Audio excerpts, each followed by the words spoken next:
खबर आपको देंगे। लाहौर की इंसदादे बदउनवानी अदालत ने एंटी करप्शन के मुकदमे में सहाफ़ी इमरान रियाज की दरखास्त जमानत पर डीजी एंटी करप्शन को ज़ाती हैसियत में तलब कर लिया है।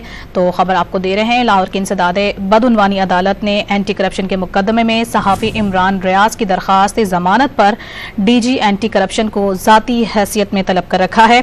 और इंसदादे बदउनवानी अदालत ने समाअत 12:30 बजे तक इस वक्त मुलतवी कर दी है। अपने नाज़रीन को बता रहे हैं, आज ज़ाती हैसियत में तलब किया गया है डीजी एंटी करप्शन को अदालत की जानिब से। और ये अहम तरीन अपडेट है जिससे अपने नाजरीन को आगाह कर रहे हैं। इसे बात करेंगे डॉन न्यूज़ के नुमाइंदे राना बिलाल हमारे साथ मौजूद हैं। बिलाल, बताएगा डीजी एंटी करप्शन को क्यों तलब किया गया है? देखिए, इमरान रियाज की एंटी करप्शन के मुकदमे में दरखास्त जमानत पर लाहौर की एंटी करप्शन की खसूसी अदालत में समाअत हुई है और अदालत ने डीजी एंटी करप्शन को 12:30 बजे जो है वो तलब कर लिया है। अदालत ने एंटी करप्शन की जानिब से आज कोई भी मुतलका अफसर के पेश ना होने पर डीजी एंटी करप्शन को 12:30 बजे जो है वो पेश होने के अहकाम जारी किए हैं।